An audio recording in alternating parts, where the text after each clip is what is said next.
But it's a big shout, is it, before the Six Nations. But the squads have been announced.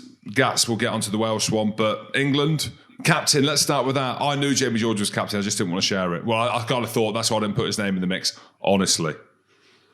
Yeah, listen, it's a great captaincy decision for me. Continuity of a player that's been in and around the camp for a long time.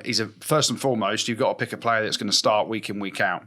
And we know how good Jamie George is. Yes, he's injured at the minute and he'll come back over the next week or so. But what a player, what a bloke. We know the respect that he's got from all the players. He's someone that's loved by anyone that plays with him, against him. And that's a testament to him as a bloke. So as a leader, he's got all the experience of playing under Owen Farrell, being in a successful Saracens outfit as well. And he'll captain the team in his way. Yes, he'll be serious at times, but he won't be as serious as Owen Farrell is 100% of the time. So the players will be more relaxed, I think. You know him better than I do, but he puts a smile on people's faces, doesn't he, playing with and against him. And he's a really good character to have around the group. So I think it's a really good decision from Steve. He's going to be starting. He's one of few players that could probably say right now they are out and out first choice, which you need as your captain. And I think it's really smart from Steve to get him involved. And maybe what Steve lacks a little bit in personality and persona with the players, that's where Jamie George could be a real foil for him in terms of bridging that gap of all business and a bit of pleasure as well. Yeah, I love Jamie George. Love him as a bloke. Love him as a player as well. Perfect fit. The big thing about Jamie is his emotional intelligence. The way that he speaks to referees, the way he speaks to players. He can manage up, he can manage down. He's been there, he's done it. But he's also a man of the people, right? And I say this with all the love in the world, just aesthetically. Like, you look at him, you'd be like, yeah, I could look like that. I can look like Jamie George. Andy Good, you know where I'm going, mate. You look like I him. do. Effectively, very similar body shapes. But do you know what I mean? Like, man of the people, he's someone that you can warm to. So, and whether or not people like me saying it, it is a facts of it. When you sat in front of the press and you're doing the media conference and you have them small moments, similar to the UFC, okay, and you're selling the sport, great advocate for rugby. So when you get them small windows of selling the game, selling the week, talking about your team, for him to be sat there, and we know that Steve isn't great in front of camera. Sorry, Steve, it's true. If you've got someone like Jamie George, who's very comfortable in his own skin, as thick as it is, and as layered as it is underneath, a lot of skin, really, really good bloke. And from an English perspective, going into the Six Nations and Jamie being a good mate, I think it's a big shift, and it's a great shift for them to have someone like him who's in the middle of it, who's been there and done it, British and Irish Lion, had his ups and downs, understands what Owen Farrell went through, has got the empathy towards different people in the squad. You actually put it all out on paper, there probably is no better man to take England forward in Jamie George. Yeah. 100%. Well, we've talked about England, Jim. Let's talk about your other country, Scotland. They've gone for two captains. Oh, mate, we just do things different. I'm shaking that. As in, if you saw my face, you can see my face if you're watching. If you can't, like, what did you think when you saw that come out? So the only team in the Six Nations to name two captains. What did you think, Goodey? Honestly, I thought it was a ridiculous decision. And we've had Gregor on here, and Gregor's a good bloke, but I just never get the whole co-captain thing. Make one guy your captain, back him, have a vice captain, and I don't know whether. Listen, I'm delighted for Finn. We talked previously on this pod about if Finn has 4 beers, he's not picked. So there's been issues around that with Scotland and Stuart Hogg and the captaincy going back and forth to other people, but Finn has now proved to Gregor and to everyone how serious a character he is, what an amazing player he is, but also what a great person he is to lead by example. So they've gone Rory Darge and Finn Russell. Finn's in the team every day of the week. Why don't you just give him the armband? I don't get it. And look, I love Gregor. Gregor, I know you're listening in the lead up to get all the information on how we win the Grand Slam this year. But I was exactly the same. So when I saw it, I was like, why? Why are we going down that route again? But I kind of do know the reason why. Maybe not on the co-captaincy, but by not naming Jamie Ritchie at the start. We've had a long history of not being able to know who a captain is and not having natural leaders in the team. Like I mentioned it before, when I was in the squad, they were just making random people captain, like Johnny Gray. Grant Gilchrist was captain when he had no experience of being captain. Arguably, I think he could have been captain of the Scotland team this time going forward. And you've seen Jamie Ritchie. Obviously, now he's not. His form hasn't been there. He's been struggling with injury. You've got Rory Darge, who was captain against Italy in the Six Nations. You've got Finn, who's kind of been in and out of favour from a personality point of view with Gregor, is now co-captain. There's no other team in the world that have got two captains. And that either shows two things. One, we're innovative, which I don't think it is, but I think it shows that we just don't have natural leadership in the team. I'll be honest, as in a natural out-and-out leader. The fact that Rory Darge, and I am a huge fan of Rory Darge, I've been talking about him. Rob, we're on the WhatsApp group chatting about him as well. I love the bloke. The fact that he's come out and said he's surprised to be named as co-captain, I just don't think it should be a surprise. If you're a leader and you're an alpha, which you need to be in a contact sport, like Peter O'Mahony, ain't surprised, is he? Obviously, I know he's captain. He's got a shitload of caps and everything. So no one's surprised that they saw him. If you're Rory Darge, mate, it's not surprised. But I'm going to start at number 7. I'm going to be captain. I want to be captain of this team. I've been captain before, but we don't have that. We're a group that are very humble, that we don't like to talk ourselves up. We're always the underdogs. But I just knew when he didn't name Jamie Ritchie as captain, I was like, well, he's obviously not captain then, is he? So what does that mean? And then I looked through the squad, Goodey, and I was like, well, if Jamie Ritchie's not captain, who's captain? So I couldn't even name it. So you can give it Finn, and that would be a shift. And he's changed. He's matured a lot. He's been wicked for Bath. Grant Gilchrist has been captain in Edinburgh as well. But I just think it could work. It could work. You listen to what Greg is saying. It's like, right, who's doing the coin toss? Well, one might do the coin toss. One might chat to the referee, forward and back, so you understand that dynamics. But you've seen at Leinster, haven't you, where you've got James Ryan, you've got Gary Ringrose, and they have that. In the heat of the battle, you need one person that is like, I'm the man, I'm the captain, I am the leader, and I'm going to take charge. I'm making all the decisions, and I'm going to be backed by, so if it is Rory Darge, Finn can come in and say, mate, I can get this kick. All right, Finn, you take the kick. I've got no issue with that. Yeah. But when I saw it, I was just a bit like, but it might work. And who would have thought the Six Nations just around the corner, eh? In 2 weeks' time, we got Wales away, where we've got bloody history of being pumped up before we go there and not doing much. But I'm excited about the Scotland squad. There's obviously players in there that haven't been capped before. There's a few newbies. But in terms of the makeup of the squad, I think we're pretty settled on who we've got. I mean, I thought Jamie Ritchie would have been in, but maybe that makes me think that with form, he's got to earn his way back in. So it may potentially says to me he's not starting the game against Wales, but you've got Jack Dempsey's going to be back. Matt Ferguson's been class since he's been playing. I'd still have Hamish Watson in.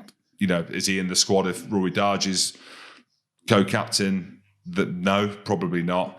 But in terms of form, us going into the Six Nations, we're in pretty good shape. Just around the co-captaincy just threw me a bit. Yeah, 100%. But you talk about Wales, Jim. You talk about going to Wales that first game. Warren G has gone wild with the kids. He's named Daffy Jenkins, 21-year-old Daffy Jenkins, as skipper, who's the youngest ever captain of Wales since Gareth Edwards. What are your thoughts on that? Well, it was Warren Gatland regulate. It is no more. It is old school. Has he been involved in like 17 Six Nations or something ridiculous like that? His experience, but Wales undeniably are on a rebuild project, aren't they? And Warren Gatland knew that coming in. I think for the World Cup for them, it was about holding the fort, right? Let's just go as far as we can go. Let's patch up all the old boys and let's just fucking see what we can do. Whereas now there needs to be this new era, this next generation of players, which, unless you're close to Welsh rugby, which I'm not, you don't know where they're coming from, right? Because the clubs aren't going that well. There's been a big drop-off in the kind of community game, in the semi-professional game. But actually, you look at the squad and you look at someone like Daffy Jenkins, 21, as captain, playing at Exeter, captain in there, playing really, really well. I mean, he can't tackle, though. That tackle at the weekend was ridiculously high. Are you joking? I am. Look at Rob's face. It's sarcasm, Rob. No. Jesus, mate, one of the best in the business. How's he been carded for that? Mate, he can bang as well. brilliant technique. But you look at the profile of the team, you've got quality players in there that I'm a big fan of, like Aaron Wainwright. He's been hot and cold, but under Gatland, he seems to perform really well. Tommy Raffel as well at Leicester, massive fan of him. Tammy Old Basham, their back row is very good. Jack Morgan still to come back when he comes back from injury. You've got Adam Beard, British and Irish Lion. You've got Will Rowlands playing well at Racing 92. So there is a mix in that forward pack of a little bit of the old and the new. But I will never again speak poorly of Wales. Under Warren Gatland. There we go. Yeah, mate, under Warren Gatland, they are never terrible, are they? Yeah. They always punch way above what they are or what they should be. And they have a game plan, this Warren ball, the physicality in what they do that's hard to break down. And Scotland, it has been impossible in times to break down. So, yeah, I'm a big fan of Warren Gatland, what he does. When you look at the club teams, the Scarlets, the Ospreys are struggling. Cardiff have had some good results and played well, but they're struggling. The Drags are the Drags. On paper, this shouldn't work, right? But again, it's Warren Gatland. Warren He's got Rob Howley back in the mix as well. So the old boys are back together. They know what they're getting. They know what they're doing. Really interesting to see how Wales go. I see what you're doing here, Jim. You're trying to talk Wales up a little bit because Scotland are going their first game and you're a bit nervous, aren't you? Because it's nervous. A game that Scotland should win on paper. Yeah, and we might. We might. And we might. It is hard to call. You know it is. And you look at some of the players in the squad and I'm having to look at them because I can't reel them off. Tom Rogers, Cameron Winnett, Kai Evans. You've got Sam Costello, who's still about 18 years old. So there's names in that squad that aren't rolling off the tongue because you don't know enough about them. So if you're looking at that Scotland team going into that first game and you could I could roll off 15, 23 of the players of who should start, who's in form, higher profile, we should win that. But it's Wales. It's Wales, Scotland, and we always struggle against Wales in Cardiff. So Warren Gatland knows what he's doing. Be interesting to see how the Six Nations goes for them. This 4-year cycle they talk about, although Andy Farrell in Ireland, he ain't talking about 4-year cycles. I don't believe in 4-year cycles. I hate the talk of it, but Wales have to go down that route because there's nothing else for them, is there? There's no other progression apart from bringing youngsters through. Yeah. Yeah. Well, sticking with the captaincy theme, James, you mentioned Andy Farrell then. Peter O'Mahony has been made captain of Ireland. He hasn't even got an Irish central contract next season yet. Hey, we didn't even name it on the Rugby pod. So no. There's a few reasons why we're surprised. Well, right decision when you actually break it down and you look at it. We didn't even chat about it. I didn't know what he was doing. I didn't know whether he'd look to carry on. End of a World Cup cycle. Whether or not there would be a change of guard. But you can see Andy Farrell, mate. He wants to win the Six Nations, wants to win the Grand Slam. Proven British and Irish Lion. You look at what he's done for Ireland. He's been first choice 6 under Andy Farrell for the majority of it. I agree. Kelly Old Doris is probably in form 8 in the world. Does that make him a captain? Does that make him captain of Ireland? Obviously not. So, yeah, seems like the right decision. But captain of Ireland, though, like you said, mate, can't get a contract, though. Can he get a contract? No. Well, he probably could get a contract. He just can't get one of these 500,000 euros a year contract plus central contracts. Yeah. Oh, it's interesting development that will happen over the next few months. But to name him as your captain, when you're looking at it from pure rugby terms, Peter O'Mahony, as a leader, you'd have him as captain every day of the week, right? And also the whole thing around the narrative of how many Leinster players are going to start. I think it's great that Peter O'Mahony and Munsterman will be leading them out.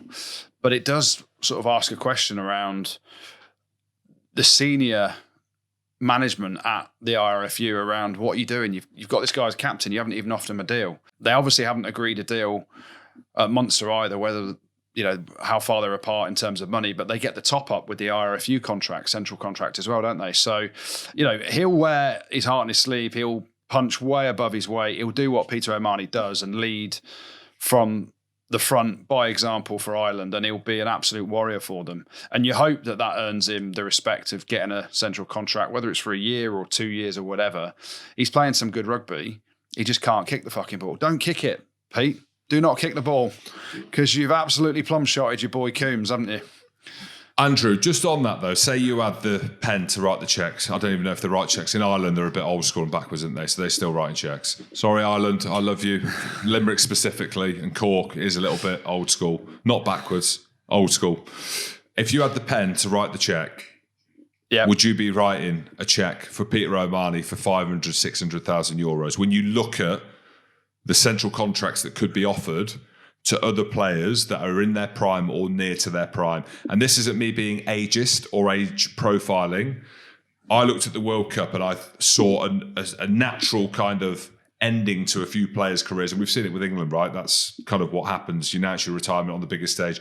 I'm not saying because Peter O'Mahony's got more grey hairs than me, you and Rob put together that he should be retiring. But from a central contract point of view, you can see why they haven't given him one. When you look at the profile of some of the other players that they could give one to, you know? Yeah, I understand your argument, but he's 34. Johnny Sexton carried on till he was 39, did he? 38, 39? Yeah, because there was no one else and it was Johnny Sexton. Mate, how much contact has Peter O'Mahony taken? Like, he is contact till he dies. He's 34. I mean, your body's everything's wrapped up, right? You can see the pads on the ribs, the pads on the shoulders, the elbows. That's from his gardening, though, a lot of that stuff. But no, I mean, you have to have joined up thinking. So do you think Andy Farrell hasn't spoken to the high performance team and the people that run these contracts at the RFU and gone, you need to give him a contract because I'm making him captain? Like, it doesn't add up, does it, at the minute? And I don't believe that they've not spoken. So I hope that a contract comes, whether it's 1 year or 2 years or whatever it is. You cannot have a guy that is captain of your country as picked by the head coach, who is, the British and Irish Lions head coach as well. And he's going to be there for a long time. It's not like Faz's job's on the line, is it? He is secure as secure could be. So there's joined up thinking is, surely he's leaning on the powers that be at the RFU and saying, you've got to give him a central contract here. He's my skipper. And there's a reason he's my skipper is because of X, Y, and Z. And we see how Peter O'Mahony is anytime he pulls on an England shirt. I don't think you find a more proud Irishman than Peter O'Mahony, right? And that's who you want as your captain. So I think it will get sorted. I hope it will get sorted. Maybe Andy Farrell, by making him captain, has said to his bosses, he's my skips, you better sort this out. And hopefully, Peter O'Mahony will do what he does and lead Ireland in a way that's nearly good enough to win the Six Nations, but not quite good enough because they won't come to Twickenham and win. They'll smash Scotland. They might beat France in round 1 in Marseille. Coming to Twickenham is going to be difficult. So I think they're in a good spot, and hopefully Peter O'Mahony's future is sorted sooner rather than later. Pod. Rugby pod.